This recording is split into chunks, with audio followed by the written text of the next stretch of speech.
Hey, it's Angel, the queer millennial. This video is for all the highly sensitive, deeply feeling empaths out there, people pleasers.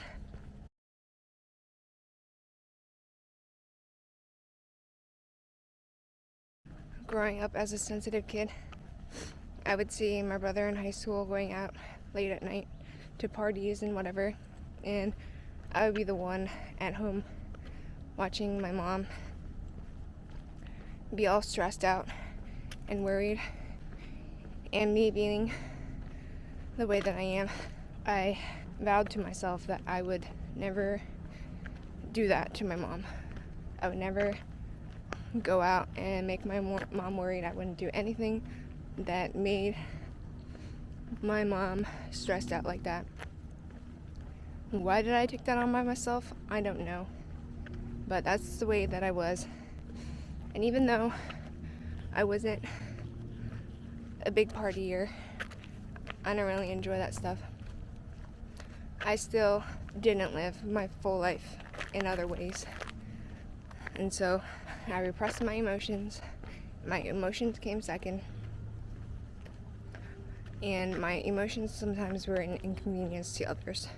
So I learned to not have any emotions and to repress my emotions.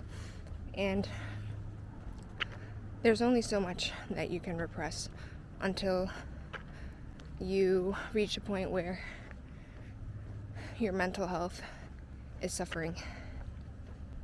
And that's what happened up until I went to college. And even in college, I think I didn't do anything.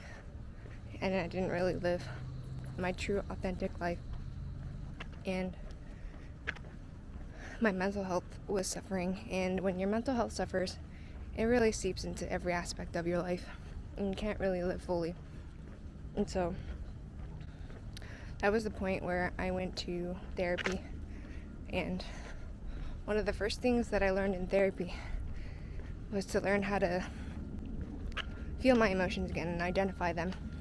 I even have this little diamond thing, sticky note, and this scale from 0 to 100 of the intensity of my emotions. A sticky note on my mirror at home. I can show you later. But basically, I had to relearn all of that. I had to relearn what emotion was I feeling? How did it feel in my body? What was the physical sensation? What were my thoughts when I was feeling something? And what was my urge? Like when I'm angry, my urge to punch something, stuff like that. And I didn't know for a long time. It was actually hard for me to actually identify what I was feeling.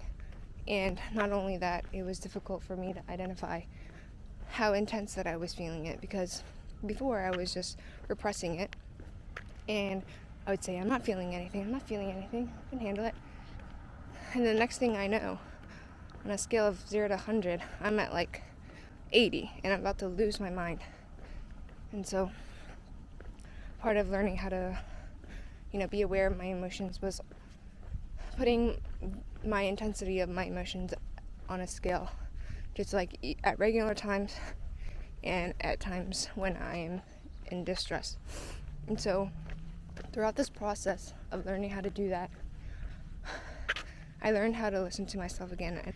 And there's only so many times that you can say yes when you really mean no, until you start to feel really resentful and your life is filled with resentment. And so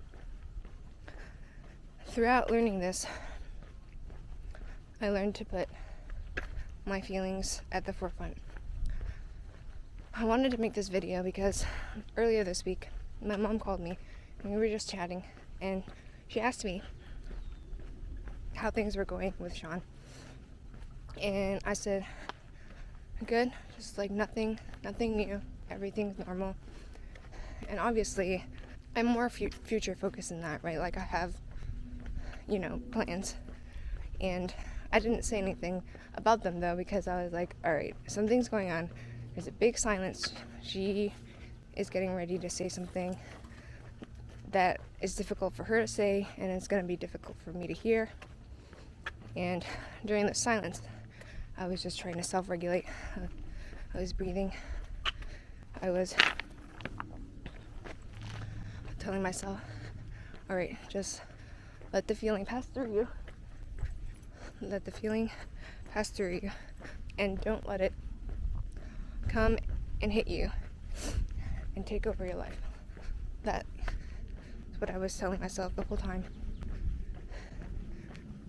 And I said, I'm gonna feel stressed about this, and it's gonna be okay. And I just reminded myself to separate her from me. And she said, 你如果真的要这样子的话，那我也蛮伤心的. Which translates to, if you're really gonna live this lifestyle, then I'm pretty sad about it. At this point, I could have let that disappointment be my guilt of causing her stress, or I could have separated her disappointment from my guilt. Her disappointment is hers and her responsibility, and my responsibility is to hold my boundaries and live my life. People are allowed to feel difficult emotions, and you're allowed to have your boundaries. I think this psychologist said it the best, Dr. Becky. I'll cut a clip into this video, and that is how to be a disappointment.